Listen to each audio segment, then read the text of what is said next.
1980 का साल था। मुंबई के बाहरी इलाके में एक जगह थी जिसे चेता कैंप कहते थे। यहां 8 दोस्त रहते थे। इनके नाम थे दानिश, सलमान, रिजवान, साबिर पोटला, आदिल नाना, अल्तमाश, छोटू मोबाइल और सोहेलपा। ये सभी दोस्त हमेशा साथ रहते थे और अक्सर रात को एक साथ बाहर घूमने निकल जाते थे। चेता कैंप के पास एक घना जंगल था। लोग कहते थे कि उस जंगल में कुछ अजीबोगरीब घटनाएं होती हैं। किसी ने वहां रात में अजीब आवाजें सुनी थीं तो किसी ने परछाइयों को चलते देखा था। लेकिन इन दोस्तों को किसी बात से डर नहीं लगता था। एक रात जब चांदनी रात थी और आसमान में बादल थे, दोस्तों ने तय किया कि वे इस बार उस जंगल में जाएंगे और सबकी सुनी सुनाई बातें खुद परखेंगे। रात के करीब 11 बजे ये 8 दोस्त अपनी टॉर्च और लाठी लेकर जंगल की ओर चल पड़े। रास्ते में सभी मजाक कर रहे थे, हंस रहे थे। सबको लगता था कि यह सफर मजेदार होगा। जैसे ही वे जंगल के भीतर गए, वहां की खामोशी ने सबको थोड़ा अनजाना सा डर महसूस कराया। धीरे धीरे चल रही थी और पेड़ों की शाखाएं अजीब आवाजें कर रही थीं।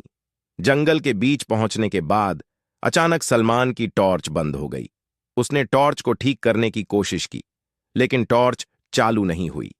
सभी ने अपनी अपनी टॉर्चें निकालीं, लेकिन अजीब बात थी कि सभी की टॉर्चें एक एक कर बंद हो गईं। अब वहां सिर्फ अंधेरा था और कुछ भी नजर नहीं आ रहा था। तभी दूर से एक हंसी की आवाज आई। वो हंसी धीरे धीरे पास आती जा रही थी। दानिश ने अचानक एक साया देखा जो पेड़ों के पीछे से झांक रहा था। उसने अपने दोस्तों को बताया, लेकिन जब सबने उस ओर देखा तो वहां कुछ नहीं था। सबको लगा शायद दानिश का भ्रम है। तभी रिजवान ने भी वहीं साया देखा, लेकिन जब उसने कहा तो बाकी दोस्त उसे समझा रहे थे कि वो डरा हुआ है। जैसे ही सभी दोस्तों ने आगे बढ़ना शुरू किया, अचानक सबके कानों में किसी के रोने की आवाजें आने लगीं। ये आवाजें इतनी दर्दनाक थीं कि सुनने वाले का दिल कांप जाए।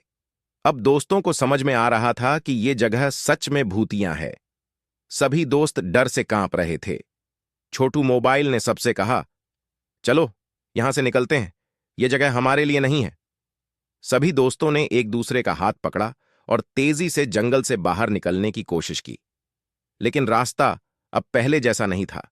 वे उसी जगह घूम रहे थे और हर बार उसी पेड़ के पास आकर रुक जाते थे। आखिरकार अल्तमाश ने हिम्मत जुटाकर कहा, हम सबको एक साथ दौड़ना होगा, कोई पीछे मुड़कर नहीं देखेगा। सबने उसकी बात मानी और दौड़ना शुरू किया। जैसे ही वे दौड़ रहे थे, अचानक एक जोरदार चीख गूंजी और फिर सब कुछ शांत हो गया। कुछ देर बाद जब सबने अपनी आंखें खोलीं तो वे जंगल के बाहर थे। सबकी सांसें तेज थीं, दिल जोर जोर से धड़क रहे थे।